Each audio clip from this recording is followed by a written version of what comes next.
Hello. Thank you so much for joining the Shir. It's great to see you. Welcome. I'm excited to learn Parashat Beha'alotcha with you and share some ideas that I've been working through and discovering, and I think are incredibly relevant to our lives today and every day. Constant reminders that we need, encouragement, and also reminds us of the beauty of Tanakh, how relevant it is to our lives. And my experience was like this. I'm reading through Carol Dweck's Mindset. If you're not familiar with the book, I highly recommend it. I'm going to give a little introduction of some basic ideas of the book. And I just felt that it's truth. And we know from Mishnah Avot, ben Bagbog Omer, that's his name, a funny name, right? Hafoch ba v'kula ba, like turn the Torah over, like everything's in it. And I feel that to really be true if you find the truth in some other source. And this is a researched book, right, with lots and lots of anecdotes and research and stories that are supporting this theory, this concept of these two mindsets. If it's true, then it must be found in Torah. And that was my impetus to delve deeper into Torah and into Parashat Beha'alotcha. So Carol Dweck talks about the growth mindset and the fixed mindset. I could talk about this for hours. Number one is that we all have both of these aspects. It's not like someone is only a fixed mindset person or someone's only a growth mindset. There are people that have a tendency to be more fixed and a tendency to have a more growth mindset. But we should know that all of us, at some point, can get stuck in a fixed mindset. So a fixed mindset is like either you are or you aren't. You're born with this trait and you have it. You have a certain ability. You're talented in a certain area or you're not. It kind of doesn't really believe in the idea of learning. It's like you're smart or you're not. You're good at math or you're not good at math. You're athletic. You're an athlete or you're not. You know how to bake. You're a baker or not, right? And there's less of a process, this idea of, neuroplasticity, of the ability to learn, the ability to try hard and to try things in different new ways until you reach your goal, which is a growth mindset, is something that is so amazing and so strengthening that very much it was encouraging to me reading it. And often we can get stuck in a fixed mindset. I to give an example, I'll ask you, think of yourself when you're 10 years old, you're even 8 years old. And I'd say to you, when do you feel that you're smart? When are you smart? You can write in the chat. When do you feel smart? Yeah, you get 100 on a test. Exactly, you're in school. What's considered smart? This is not going to reflect schools in the best way. I know a lot of her work has been incorporated into schools to hopefully improve this. But a lot of the way we're educated is in a fixed mindset, unfortunately. Really, really, very much. So one way is, okay, you're smart. You're a smart kid. I see how smart you are. You got 100. Oh, wow, yes. And it's so easy for you, right? Oh, those smart kids, they don't even have to study. Exactly. Thank you for sharing that. Right. Smart kids don't have to study. They don't have to work hard. It's just easy for them. They're like born knowing it. And they succeed. And it's also a comparison to others, right? That's a significant factor as well. In comparison to others, they did this well. It's not internally focused. And that's a fixed mindset. A fixed mindset would be, I want to succeed in comparison to others. I get this grade on the test. A growth mindset is, well, I worked really hard. I studied. So I feel smart that I stretched myself, right? Or I didn't understand the material and I read my notes and it didn't seem sufficient enough. So then I decided to make these flashcards. And, like that was helpful. And then I said, let me also draw a diagram of this. And that helped. And then I wrote a little rhyme to help me remember some important facts.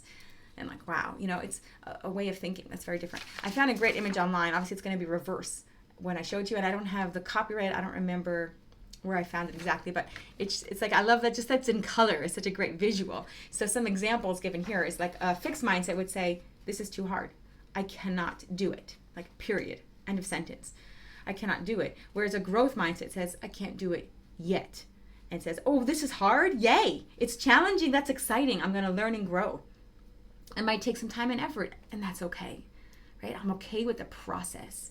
Process is a huge part of the growth mindset. So And mistakes, therefore. Mistakes are part of the process, right? I made a mistake. Great, I learned from it. It's an opportunity to learn. It's an opportunity for growth. This is really in a growth mindset. And many of us get stuck in a fixed mindset for different reasons and different times. I've been stuck in a fixed mindset for when I first got married, and people were talking about making challah. I'm like, I've never made challah. I've never baked bread. I don't know how to do that. The yeast, it's how big it grows. I don't know. It was like, no, I don't know how to bake bread.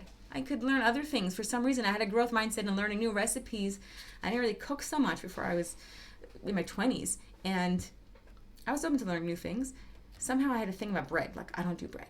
I had a fixed mindset on that, in that area. And then I don't even remember what happened that I changed my mind. And I was like, let me just try. And if it doesn't work, it doesn't work. Let me just try. And now I have a great recipe. Happy to share it. Super easy.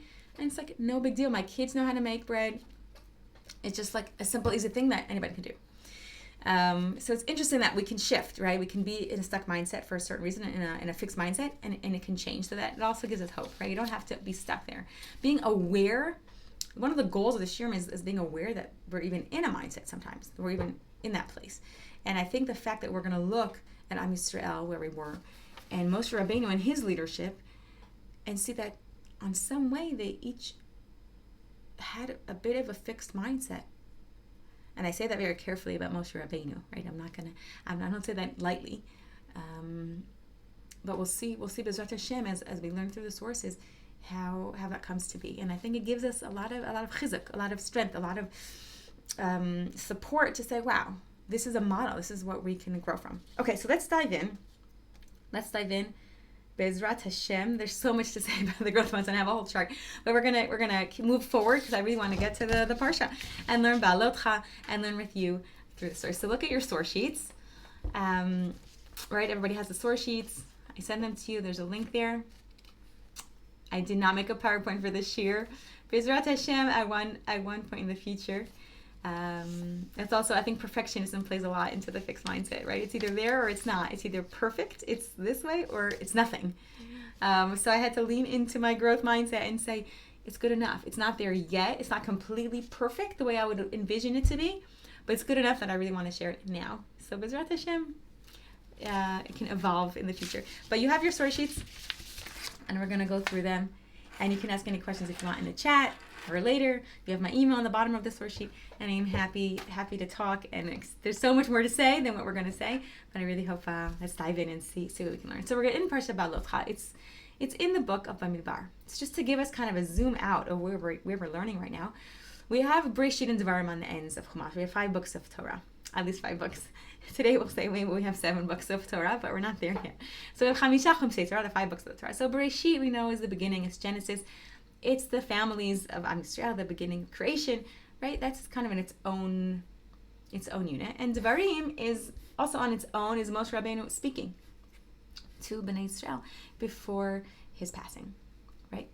So we have the middle 3 books. And we know it's a chiastic structure, there were 5. So the middle is Vayikra. Vayikra, Leviticus, the book of the Mishkan, of holy life, right? It's an ideal state. It's a very high book, a state of Kedusha, of serving God, right? And around it we have these stories. We have Shemot, we have the stories of the Jewish nation being born and coming out of Egypt. And we end Shemot with the building of the Mishkan, with instructions in the building of the Mishkan. So already the Mishkan, right, is the tabernacle, is like a precursor to the Beit HaMikdash.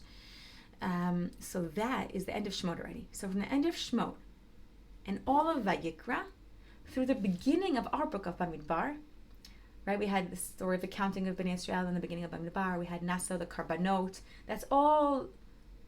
It's kind of can be joined in with the book of Vayikra. So I'm already picturing, if I was making a slide for this, the visual imagery, you would see the bookends, the end of Shemot and the beginning of Bamidbar can kind of be grouped together, clumped with the middle book of Vayikra. And they're all about holiness and this sort of ideal, high level of being. And around it we have what actually happens. We have the Jewish people and our discussion, our struggles, our processes. Okay. So that's number 1, is telling us this, reminding us of what happened in the beginning of the book of the beginning of the parsha, sorry. So the beginning of our parsha is still part of that Bamidbar and Nasa. So also the beginning of Beha'alotcha is also, it has the idea of the beginning of getting ready to enter Yisrael. We have the menorah, right, the lighting of the menorah in the Mishkan, right? So of course that's clearly Avodat Kodesh. Then you have Tarat HaLevi'im, Pesach Sheni. We have how we traveled in the Midbar, Lefnei Hashem Yisau, Bnei Yisrael, Al Pi Hashem Yachanu, the Chatzotzrot, the trumpets for traveling to Eretz Yisrael. The vision of the machanot, the camps around the Mishkan. So all of this is still in that theme of this ideal state. And then we have Moshe Rabbeinu speaking to Chovav ben Ruel. We're going to call that Yitro for now, even though for the sake of the shir, speaking to his father-in-law Yitro. And then the beginning of the travel to Eretz Yisrael. We have that in the beginning of Parashat Beha'alotcha. Then we have these two psukim with the upside down nuns, which seems kind of weird. We're going to discuss that. Why are there the nuns there? What does that mean? And the psukim in the middle says, Vayhi ben Saharon vayron Moshe. Right? And Hashem would call out, Kuma Hashem vayfutzu oivecha vayunusu misanecha mipanecha. And then uvunucha yomar, and when the Aron would rest. We have the traveling of the Aron, the going, and the settling. The going and the settling. And then when it's settled, uvunucha yomar shuva Hashem mervot alfei Yisrael. We're not going to discuss so much the psukim, but I think the idea of the going forward and the stopping is going to be a topic we're going to get back to. So we have this middle unit, and then following that is where suddenly the story takes a turn for the worse. We think we're about to enter Eretz Yisrael, and then the Minbar Yud Aleph, Psukim Aleph through Lamed Hey, we have, oh my goodness, we're complaining again. We're complaining, we're bad. And the Asaf Suf comes, and we hitavu ta'ava, we're desiring a desire. It's interesting language, we're going to discuss that. And we're crying, and it's just this upset state of the Jewish people. Sorry, I didn't mean to leave there. And a lot happens. We have then Bnei Yisrael complain, and then Moshe takes it very, very hard, and he complains to Hashem. He says, how am I going to carry Bnei Yisrael? Look at them. It's like it's carrying a tiny baby. I can't do this anymore. Right? Moshe reaches a very difficult state of emotional distress, turmoil. And Hashem answers him and says, we'll get Shivim Zkenim, get 70 people from the nation of Israel, from the elders, and the Ruach, your spirit, is somehow going to be spread onto them, among them. And then we have the basar that we had asked, the ta'ava, the desire, we wanted meat. So Hashem gave us meat through the slav, the quail.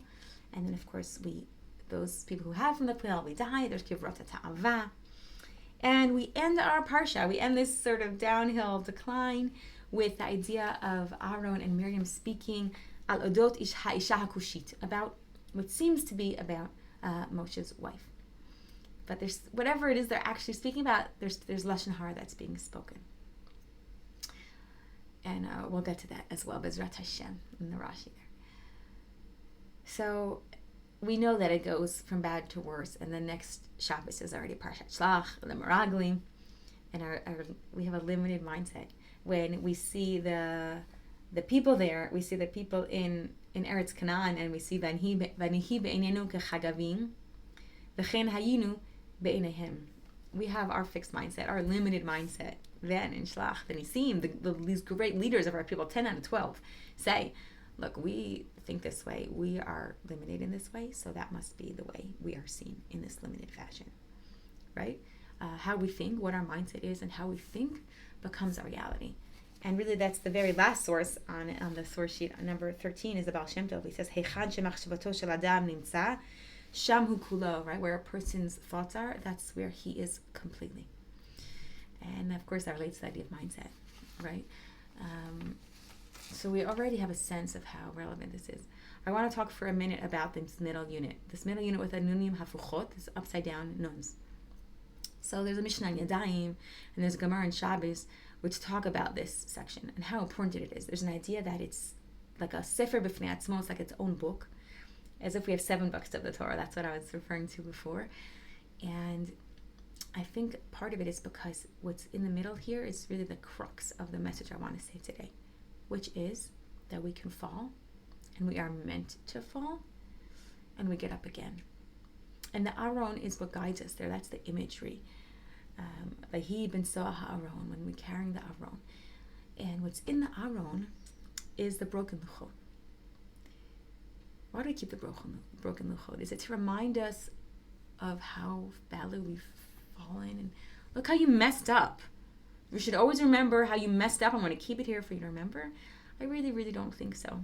I think lehevich. I think the opposite. It's there to remind us we've fallen. We messed up. The luchot were broken when Moshe Rabbeinu came down and saw us doing chet ha'ega. And he broke the luchot, right? Shvas Tammuz. But we keep those luchot to remind us that we can do tshuva.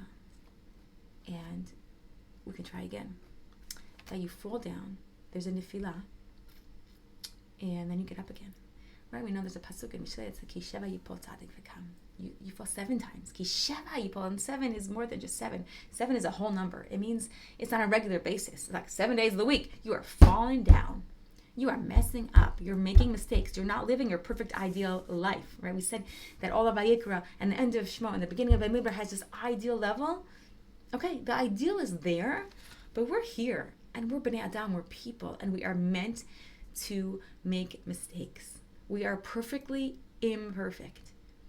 And this is the message. And that's why it's worthy of being considered like its own Torah. It is so important. It is so relevant. This is it. This is like everything. If you had to say it in 2 psukim, this is how you'd say it. You go forward and you have to stop. Sometimes you move ahead and sometimes you pause. But both of them, the moving ahead and the pausing, are with the Aron before you. With the Aron, with the broken luchot, are before you, are with you, are guiding you to remind you that you're on a journey and you will falter, and that's great. It's not just, it's okay, you messed up. It's like, Baruch Hashem, you messed up. You're supposed to. It's the way to grow. This is the growth mindset. This is 100% Carol Dweck's growth mindset. And I think this is in the Torah. And that's what's so amazing. That's what's so amazing. It's in the Torah. Okay. So Royal Vered on the Sfat Emet says, Hit'avu ta'ava. Right? It's the 3rd paragraph in source number 1. What does that mean? He says, Bikshu Yetzirah. We wanted the Yetzirah. We were on such a spiritual level. We were around Har Sinai for a year. We're learning Torah. We heard the voice of God. We're learning Torah from Moshe Rabbeinu. We're in such a spiritual, lofty level. And we're like, no, we can't be on such a high level. It's really hard for us. We want to have our Yetzirah. And it seems from our reading that we're going to go through today, it seems that we thought it's either all or none, which is the fixed mindset, right? It's either you have a spiritual being, you are spiritual, or you are mundane, you are base, you are just physical. And we had that mindset because we ask for basar, flesh, meat, and it's symbolic, right? And there's an interplay, we'll see on the other side of the page, we'll see this interplay of basar and ruach, the lofty and the mundane, the spiritual and the physical. And there's this tension, there's this pull between these 2 aspects. And it seems that we're stuck a bit. And we think, wow, we're so ruach, we're so high. We want tava, we want basar, we want to have this base level. And it's hard for us to see how they can mesh together. It's also hard because Moshe Rabbeinu is all ruach. Is on a different plane than anybody else that ever was or will be. Right? Moshe Rabbeinu could live this high, this spiritual life. We're not there. We're not there, and I don't know if we're meant to be there. I don't know if Moshe Rabbeinu is really a leader who is meant to be imitated, right? There's different types of leaders. It seems that Moshe Rabbeinu is a leader who we are meant to learn from as an ideal level of ruchniut, but it doesn't mean that we're meant to copy-paste that, and we're meant to learn from it and take aspects of it into our lives and weave it into our lives where we have a body and a soul, and the 2 are interwoven, right? We could also talk about that topic a lot. I'm saying it like big tana. I know the Tanya talks about this a lot, the idea of a nefesh elokit and a nefesh behemit. And there's these 2 aspects, and it's finding a way to elevate the Yetzer Hara and to mold them together, fuse them in this beautiful way of having both. And that's our process, that's our life, is always finding out that dance between the 2, the basar and the ruach, and figuring that out. So number 2 is Rav Hirsch. Rav Shimshon Hirsch. He says like this: "Vayiyam kimet onim bitmasrut gemura v'chasrat pniut bitel Moshe et ritzono v'ratzon Hashem." Moshe Rabbeinu, as we said, is on this amazingly high level, in complete annulling of himself, you could say. He made his ratzon, the ratzon of Hashem, his desires are God's desires. Hashem and Moshe Rabbeinu, they're like this, right? And Ha'am, it says, Ha'am hayadayin rachok mishleimut ruchanit musarit. So we are very far from this, right? Vayikra is, you're an Am Kadosh, you're a holy nation, a holy people. It's not so easy. That's a high level, right? So Moshe Rabbeinu was able to lean into that fully, and we weren't there yet. Ha'am benigud Moshe haya kimitzonim. How are we kimitzonim? What does the word mitzonim, onen, mean? It comes from when someone is niftar, when someone passes away from your immediate family, and you're in mourning. He says, "Hemayu kimitablim al atzmam. Hemru et atzmam ki'ilu metu kfar v'nehagu kivechol avelut al atzmam." Wow, what's Rav saying? Like as if they died, and they're mourning themselves. Now, what does that mean? So I think, and as we'll see, connects with the basar ruach theme, the linguistic, that's the lashon, the language. When someone dies, instead of being a guf and a neshama, instead of having this unity of these two aspects of ourselves, the physical and the spiritual, those are separated, right? The neshama goes back up to shamayim, and the guf, the body, is just a body.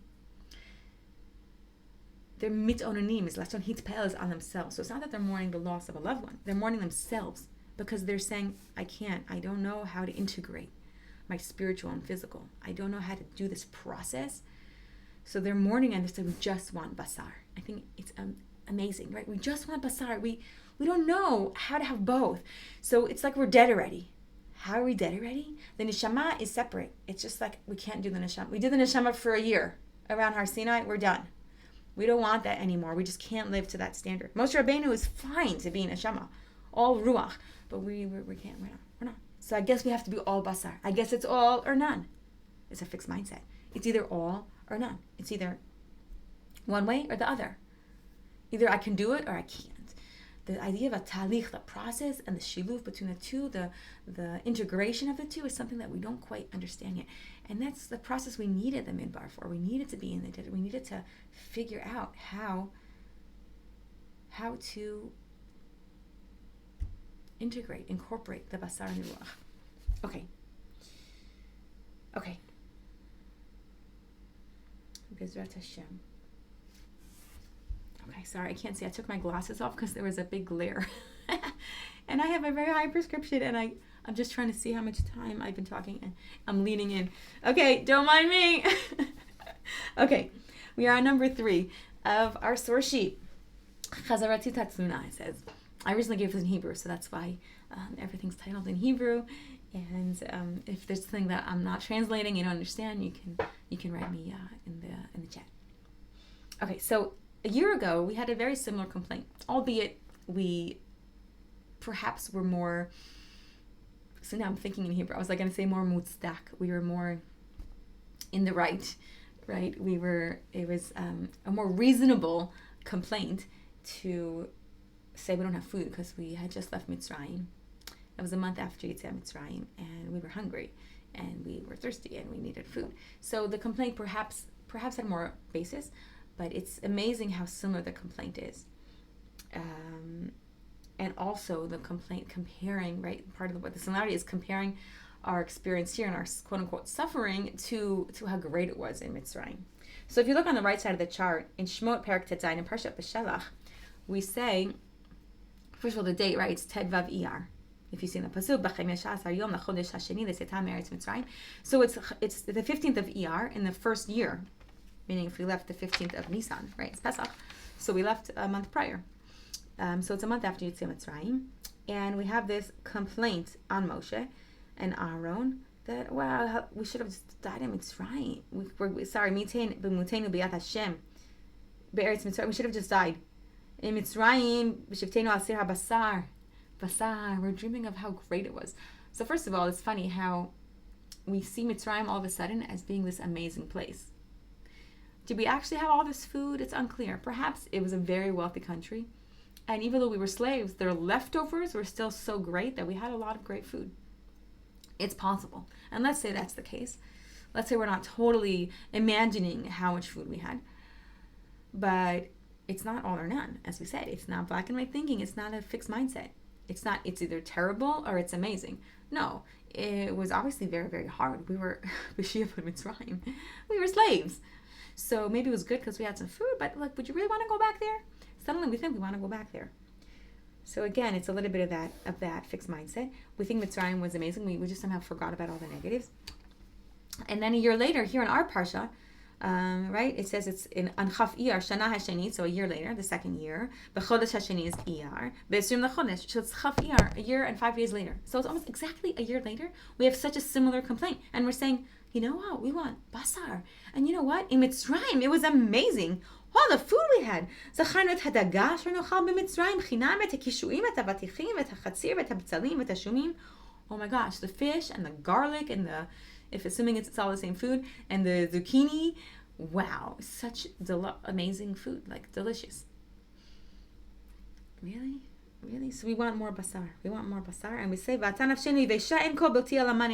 now we have the man, right? So a year ago we didn't have the man yet. But now we're already after a year, we're sick of the man. We say ein kol, it's like nothing. Ein kol. Nothing. Ein kol. Really, ein kol? Ad kadei kach, like to this degree, you're going to say it's like nothing? So it's a little bit of that. It's like, we have nothing to eat. Ever heard that from your kids? The fridge is full of food. There's leftovers from yesterday and from Shabbos. What do you mean there's no food? There's nothing to eat. And then you say all the things they can make. Oh, but there's nothing to eat. Really? So clearly history repeats itself. You have the man. What do you mean you have nothing to eat? But it's a fixed mindset, right? Okay. So number 4, it's gonna get better. It's even gonna be more strong, and you'll see B'ezrat Hashem how it really connects to the growth mindset and the fixed mindset. Okay, so number 4. So this you have no Hebrew a little bit. It says what started as a mas'ah with an ayin, mas'ah, ends up being a mas'ah, mem samich aleph. So we have mas'ah as a journey, ends up being a mas'ah, a burden. And it's fascinating that it's the same sounding word, but the meaning is completely different. So the message here, right, the textual literary analysis is so powerful. It's telling us that it's just so easy for the Masah to become a Masah, for the journey of life for us, here the journey of Bnei Yisrael to Eretz Yisrael. The journey can so easily stop being a journey of growth and discovery, right, a growth mindset, and it can very easily stop and be a burden. And it's a burden, and then you feel like you cannot move.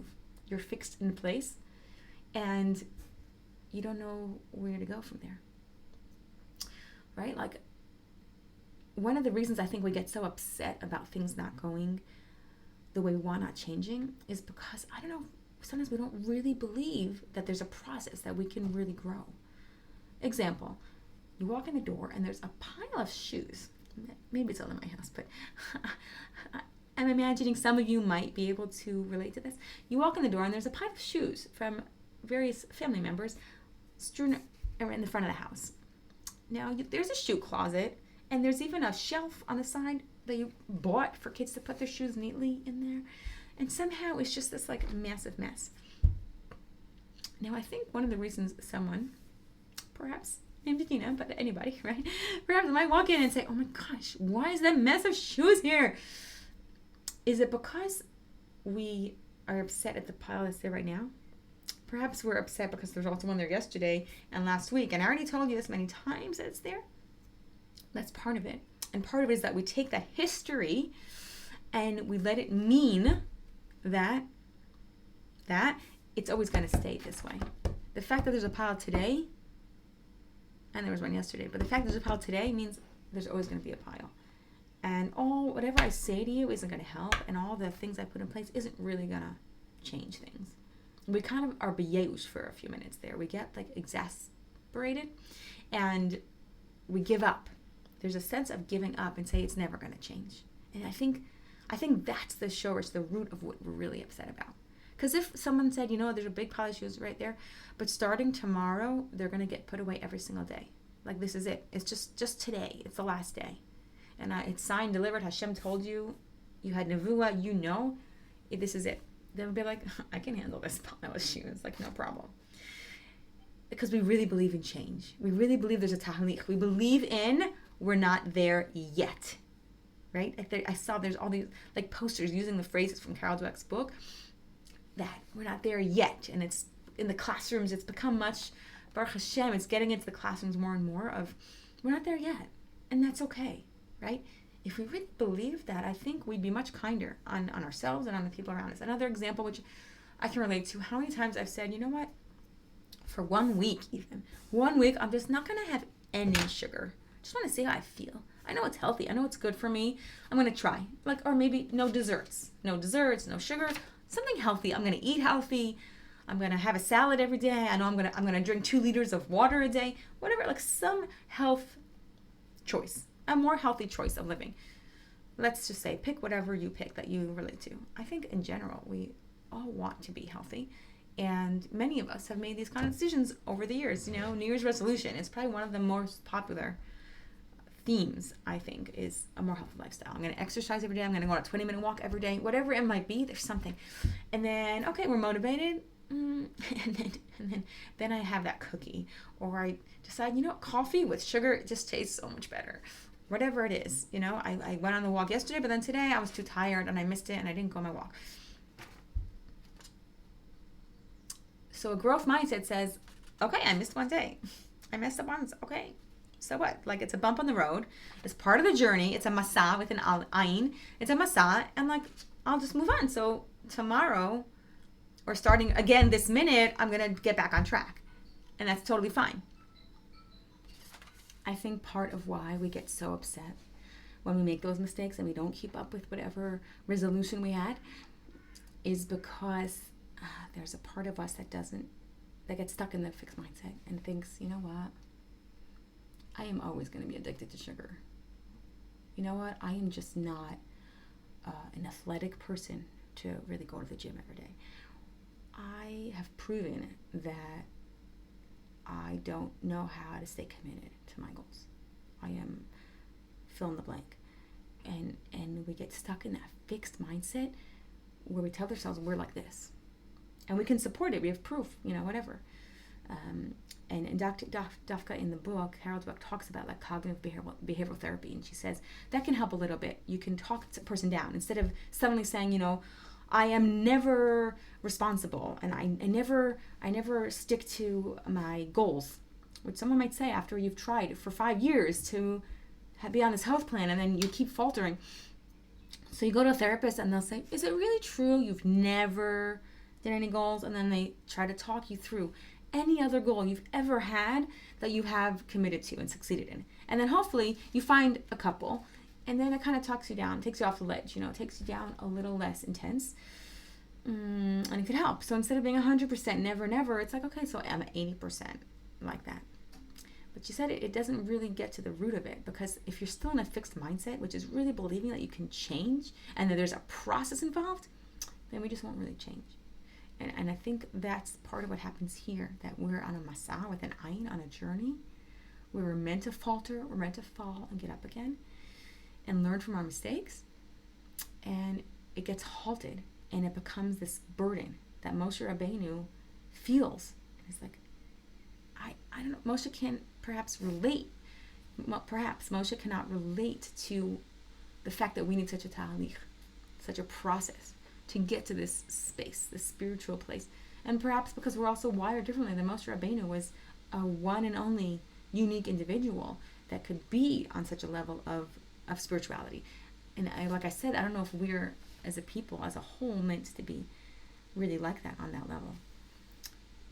We are meant to fuse together, have a fusion between the physical and spiritual in a different way. So let's see the language, because the language is so powerful.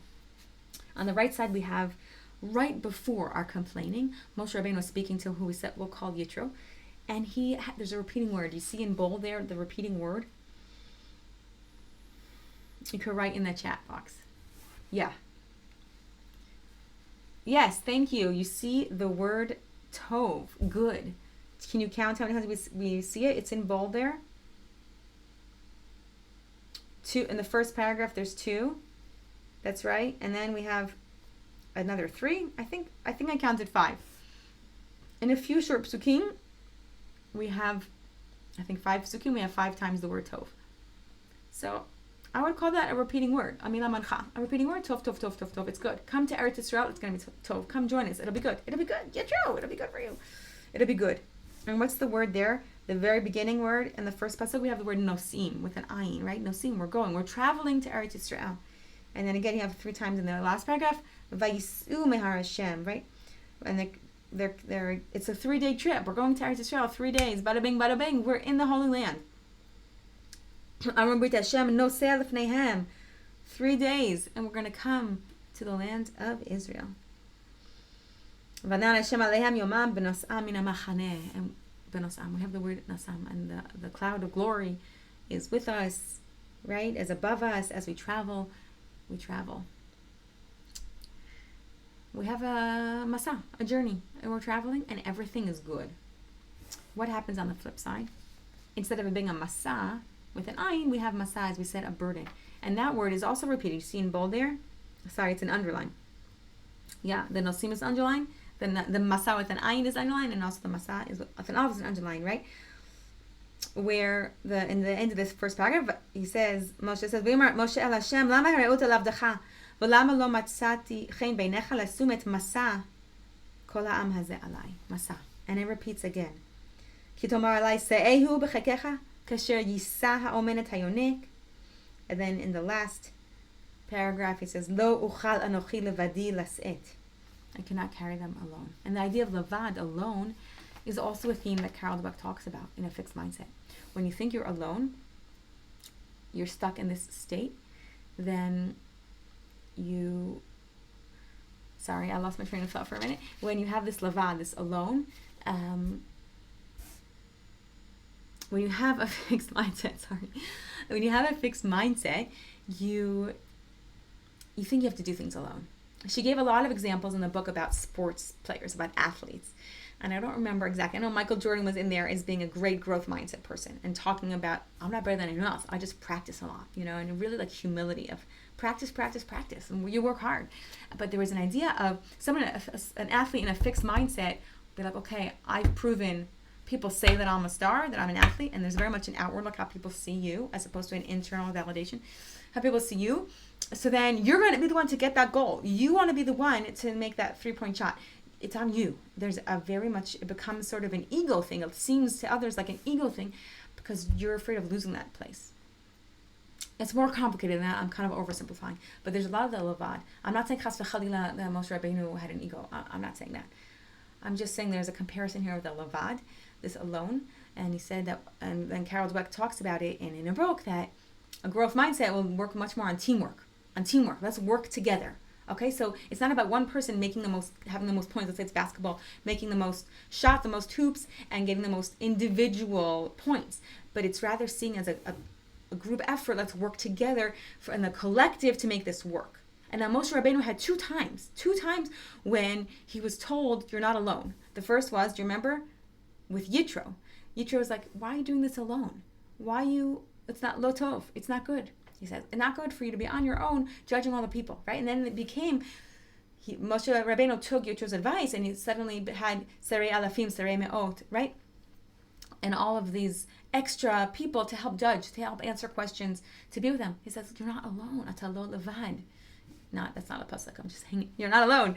You're not alone. You're part of a team. You don't have to carry the weight up by yourself. And here also, Moshe Rabbeinu sees himself as alone, and Hashem's going to answer in the next unit in response. He's going to say, you're not alone. Get 70 zkanim to help you, to also have the ruach, to also have the spirit of nevuah, just like you have, so you don't have to carry them all by yourself. There's a teamwork here. And it might be less than perfect. It might be not as good as you could do if you're all by yourself, but it's better. It's still better. And that's the growth mindset. So we have that word, and we also have, as opposed to tov, and Moshe Rabbeinu on the right was talking to Yitro and said everything's going to be good. Instead, we have everything's going to be bad. The word ra repeats itself. U'bnei Moshe ra. Lama hareota le'avdecha. And in the last paragraph, the last pasuk, he says, in very strong language, that he'd rather die.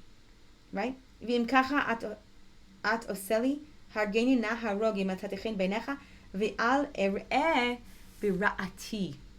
So that's another thing. So we have the Ra is repeating. It's 3 times Ra. Ra'ati is my bad. What's bad? What do you mean Moshe's bad?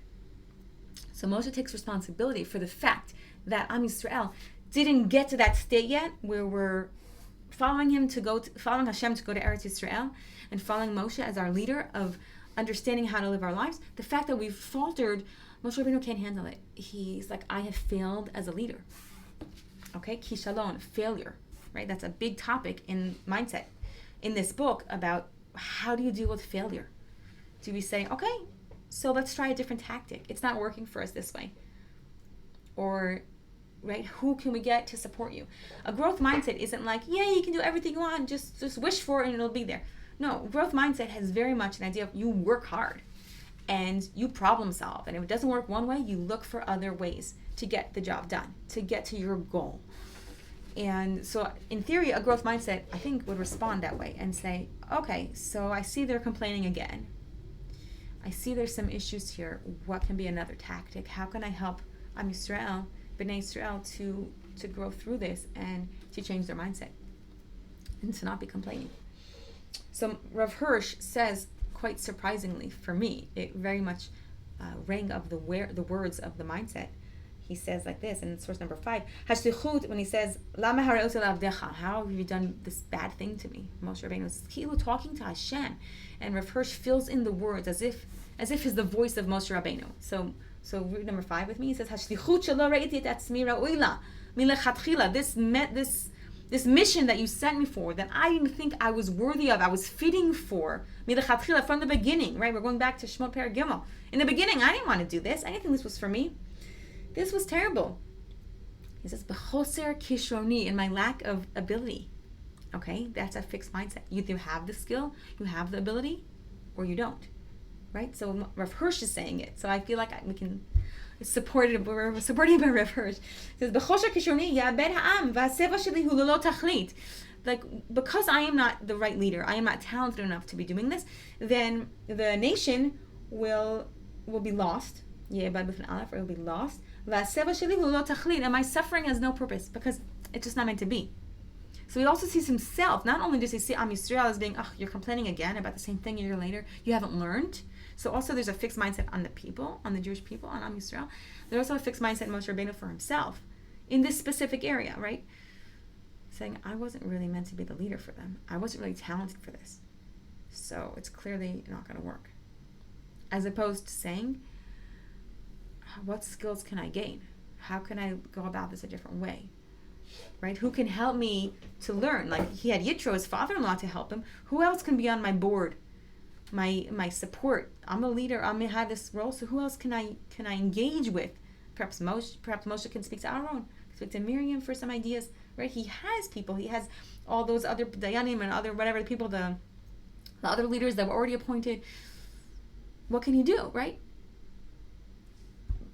Even if he thinks that he is limited, but it's a fixed mindset to say, I told you, I wasn't ready for this, so I'm not going to be I'm not going to leader. He's saying, Hashem, I begged you not to give me this job. I didn't see myself talented enough for this, able to do this. It's like, wow, okay, that's a fixed mindset.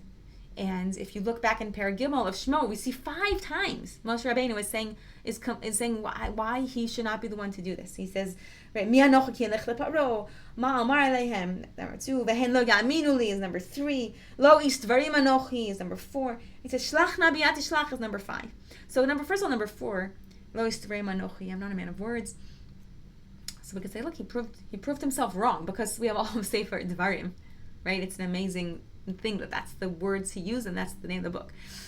Lo ish devarim anochi, ken ish devarim ata. Look at all Sefer Devarim. So of course there is growth, and there is a growth mindset that Moshe Rabbeinu has for a lot of things. I'm not saying that, and it's uncomfortable for me to talk about Moshe Rabbeinu in such a way. But I think the Psukim show it to us for a reason, and I think we're meant to learn from it. And we'll see in a minute, Rabbi Lord Jonathan Sachs says this as well in his own way.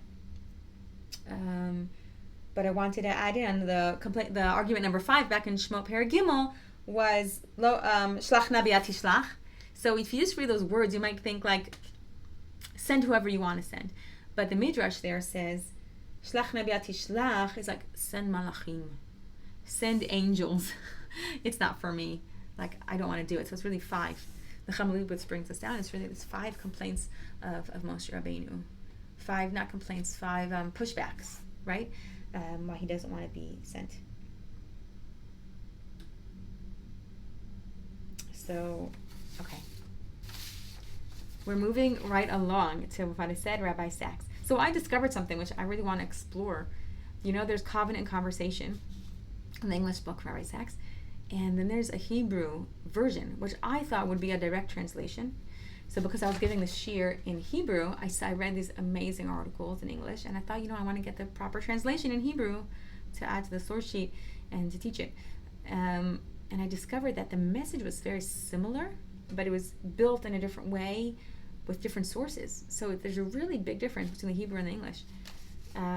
But something that surprised me in a very, very good way, I have it here somewhere. It was in the covenant conversation that I looked up on Parashat Shlach Dafka when I was reading about the idea of how the Nisim really fell in this area. And he quotes Carol Dweck. He quotes the book Mindset there. So it made me feel really like we're on the right track to something. So I'm not going to quote that part in English. I don't have it on the source sheet. I don't have it with me in front of me. I could send it to you later if you want. But he talked about that. He referenced that with the Nisim, with the 10 Nisim. Except Kalev and Yoshua, how were they able to really fall and not believe in their abilities? And they're wanting to stay in this high level of the Nisim. When you have a title, sometimes you're afraid to challenge yourself. You're afraid of hard work sometimes. You're afraid of the struggle, of really leaning into the growth mindset. So we're going to read this quote, which is from the Hebrew version, the translation / version. It's really not a direct translation of Sig v'Siach, covenant conversation in Hebrew. So he says like this in Parashat Beha'alotcha. He says, "Makot hashot shel avodot haparach hitpogagala min hazikaron." The whipping of the people, like it's left us, right, from our memories. And what's left is just this idea, this idealistic idea of all the food that we had in Mitzrayim.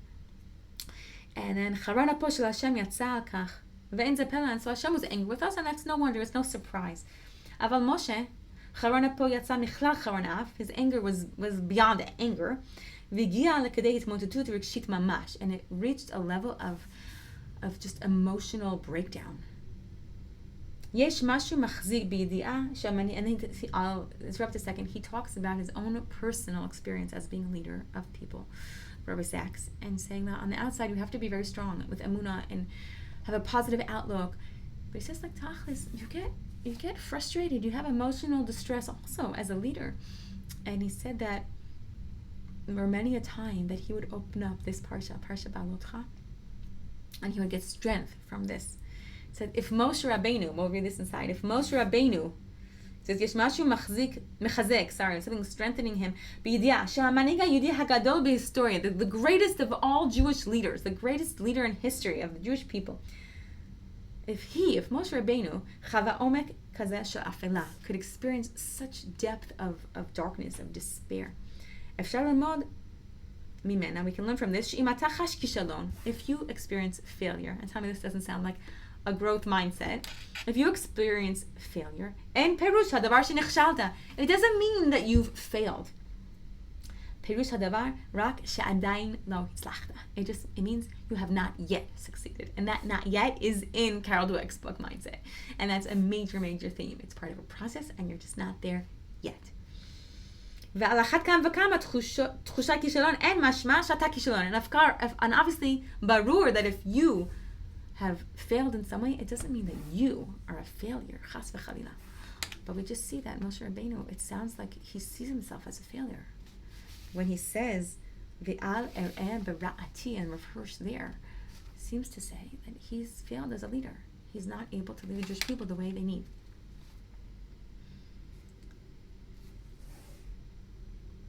So, wow, it's tough. So let's see Hashem's reaction to this. Hashem responds, and the next unit, number 7, is a relatively long unit, and I wanted to see the whole textual process here because there's like a hidden message within this structure. you have the answer of the Shivim Zkenim, the 70 elders that are meant to have the Ruach HaKodesh, to have some spiritual energy, to have nevuah, prophecy, right, given to them. We'll call it prophecy, to have prophecy given from Moshe Rabbeinu onto them, onto the people. That the 70 should also have prophecy. But mixed in with the story, embedded within the story, is also Hashem's response about the people complaining for basar. And it would make sense to be more clear, that you would have a response about one and a response about the other. Maybe a response first comes first. So first respond to the complaint of the basar, give that a solution, and then give a response to the complaint of Moshe saying, how can I carry them alone? And then give him the Shivim Zkenim. But the Torah, everything has a message, and the structure gives us a message. And we're looking at it, it's in bold, and we can count the words, and we can see the repeating themes, and you'll see how this makes sense. That Hashem's answer is telling us like this. Let's look, just find the words Ruach and Basar. We'll do that. We're not going to read it all, but we're going to see Hashem, the Psukim are presented in such a way that they're embedded within each other. Right? It starts off with the Ruach. Right? You have the Ruach when he says, Vayati v'dibarti imcha, Sham v'atzati min ha-ruach asher alecha v'samti alehem. Right? I'll take some of the Ruach, this Ruach HaKodesh, the prophecy that you have, and it's going to be passed on to the 70s Canaan. And then, like a pasuk later, we're suddenly talking about the basar. So it answers Moshe, and then it goes to the basar, and then we have how many times basar? We have 4 times basar. It starts 1 ruach, and then 4 basar. And then it goes back to the ruach. V'yirat Hashem Bnei v'diber elav v'yatzel min ha-ruach asher alav. And then we're back to that, right? And then how many times do we have ruach there? Yeah, we have 4 times ruach. And then at the end, the very last one that's in bold, you see, is another basar. So you have 1, 4, 4, 1. You have ruach, basar 4 times, and then ruach 4 times, and then basar 4 times. I call that an ABBA pattern, right? We have some structure here that we're interplaying between the ruach and the basar. There's a link. There's a interconnectivity between the ruach and the basar, and I think that is the message. Beyond the words, like the words are there also, but part of the tochacha, so to speak, that Moshe Rabbeinu was getting is like, okay, I'm going to show you. Yitro showed you before that you're not on your own. I'm going to show you. Maybe that was more in like a legal way. There's 2 aspects of leadership. There's a spiritual leadership of the people. We see this in Sefer Shoftim, and then there's also the military leadership. There's the technical leadership. There's different aspects of leadership. So Yitro already gave the advice to Moshe Rabbeinu before about one type of leadership, and now Hashem's helping him understand that message in another way for the spiritual leadership. The Shivim Zkenim, the 70 elders, are also meant to work with you and guide you. So that's the answer. So even though Hashem doesn't get angry per se at Moshe, he's saying, listen, they're connected. Don't feel like it's a failure. This is a process. The Ruach and the Basar are one. And I'm just going to highlight in the 4th paragraph here, it's in bold, it says, we have Ruach until this whole time. Ruach means Ruach HaKodesh, is a spiritual wind, so to speak. Right? Ruach doesn't mean wind, but spiritual Ruach, spiritual energy. This prophecy is called Ruach, okay? But suddenly, surprisingly, in the 4th paragraph, we have the Ruach Nasa. Again, the Nasa, right? The same word we said is about a journey. Fine. Ruach Nasa me'et Hashem vayagaz slavim. It says salavim. I don't know how to pronounce that. And the Slav, the quail come. So suddenly the Ruach doesn't mean Ruach the way we've been reading it this whole time. Suddenly Ruach is like a wind for the Basar. The wind brings the Basar. The spirituality is connecting with the physicality. It's subtle, but it's there. It's definitely there. And this message of integrating the Basar and the Ruach is a message that needs to be heard. And that idea of the physical and the spiritual connecting is one that we also see in our source number 8, right? The last episode of our parsha, as we said, is Moshe and Aaron speaking al odot haisha kushit, right? About Moshe Rabbeinu. And Rashi there explains when Hashem appears in response, Hashem appears suddenly to Miriam and Aaron. It says pitom in the pasuk, suddenly. So what does Rashi there say? B'mever yud bet. Right, Psukim Aleph Tet Zayin. is that unit. Right? 3 of you come out together. And Rashi says, Hashem appeared to them suddenly. And Aaron and Miriam are tamei, because they are living a life combining basar and ruach, physical and spiritual. They live with their spouses. And Moshe Rabbeinu, according to Rashi, does not live with his spouse. And they, so Aaron and Miriam, are tzoakim, ma'im, right? And all of this is to prove sheyafa asa Moshe sheparash min ha'isha. So Moshe's level of this spirituality, if you want to call it, this ascetic lifestyle, is that the word, of almost negating the physical aspect of his life, it's maybe matim for one in a million. It's appropriate for Moshe Rabbeinu, but it's not the way Hashem wants us to live, right? It's not an ideal state. We are meant to get married. We are meant to have a rich and beautiful married life, which includes a physical and spiritual unity. And physical intimacy is certainly a part of that, which is incredibly lauded. It's Kodesh Kodashim, right? Shir Shirim Kodesh Kodashim. It's the highest of the high, the holy of the holies. So that the fact that it worked for Moshe Rabbeinu is okay, but I think this is really such an example, according to Rashi, of saying, okay, Basar and Ruach need to come together. It's Moshe lives one level of Ruach, of separateness, of just the spirituality, but everyone else needs to live on a level of a combination, of a fusion of the Basar and Ruach. So there's so much to say on this, and I want to wrap up with getting back to what we said, is the special Sefer B'fnei Atzmo, that we have 7 books of the Torah, the Vahi ben Saharon, and see how this all connects. Because we are always pulled between the Basar and Ruach. We're pulled between thinking a fixed mindset of things are either Tov or they're Ra. Of we're on a journey of life and everything's great and it's one step at a time and everything's happy and we're positive mindset, and then suddenly we're like, oh my God, I can't handle this, and we get stuck. With the Masa with an Aleph, we get stuck in a fixed mindset.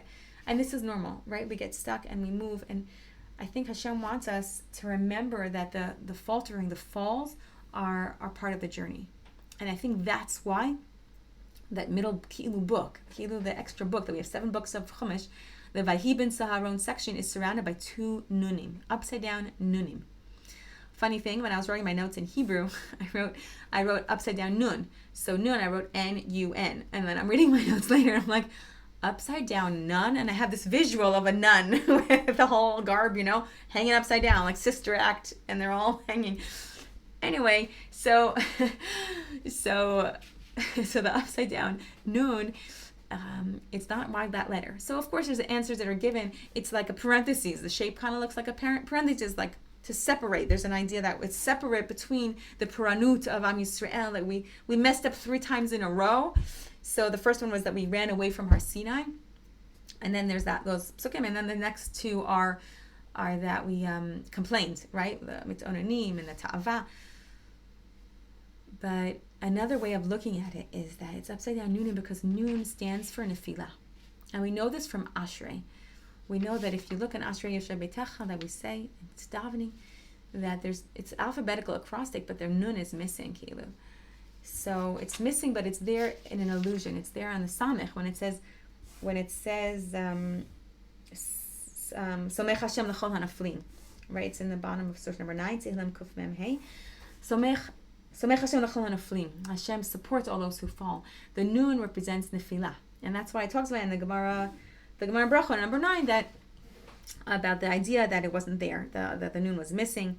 And he quotes a pasuk in Amos, which says, Nafla lo tosif kum betulat Yisrael.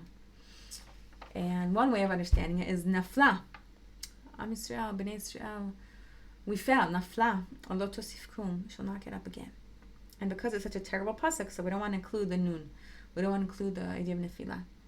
And it says there in the Gemara in Brachot, B'ma'arava, right, in Eretz Yisrael, Metarte lahachi, they explain the pasuk in Amos differently. How do we explain it? Like this: Nafla v'lo tosif l'npol od. kum b'tulat Yisrael. It's like nafla lo tosif, and then the comma. We read it in a different way in Eretz Yisrael. It's not that you fail and that's it and you're done. It's like nafla lo tosif. Like eventually you won't fall. I see it. I'm tweaking it a little bit, but I think it's a more of a growth mindset. But it's not like, oh, you fell once and you never fall again. But it's nafla lo tosif. You fall and you fall and you fall, and eventually, like it'll stop eventually. You'll get to your goal. And in every journey, you have a lot of nefilot, and it's okay. It's a much more positive way of looking at things. And that's why I think the nunim are there surrounding those psukim. Vayhi ben Saharon. As I said, the broken luchot are there. It's a sign of our struggles and our failings, that we falter, but we know that failure is part of success. It's not instead of success. It's an ingredient for success. That we falter and we try again. And Hashem is willing to let us fall and fall and fall again. I think that we imagine a baby learning to walk, like a 12-year-old. Sorry, a 12-month-old. Bezrat Hashem. I call it takin, and you have healthy, normative, developmental children at 12 months. Bezrat Hashem, they learn to walk. And pachot yoter, right? Plus or minus, learning to walk. And a kid stands up, takes a few steps, and boom, they fall on their tush. And you all clap. Hooray! And then they get up again, and step, and they fall. And again, they get up and they fall, and they get up and they fall, and they get up and they fall, and we clap. And we are so excited because we know this is the journey. This is part of learning to walk, is that you fall a lot of times.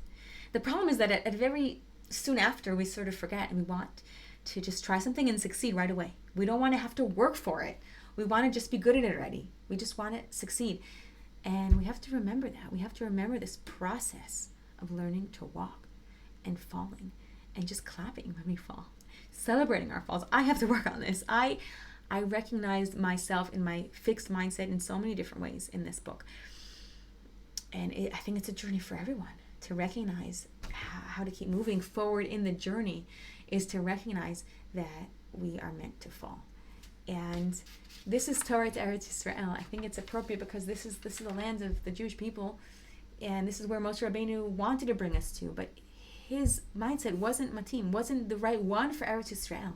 So who brought us to Eretz Yisrael? Yoshua. What was his name? Yoshua bin Nun. I don't think it's Stam. I looked for it and I didn't find it, but I'm sure it's there. Yoshua bin Nun, the son of Nun, right? So we know there's a pasuk in Devarim that says Nun. Well, that was his name. That was his name of his father. His name was Nun.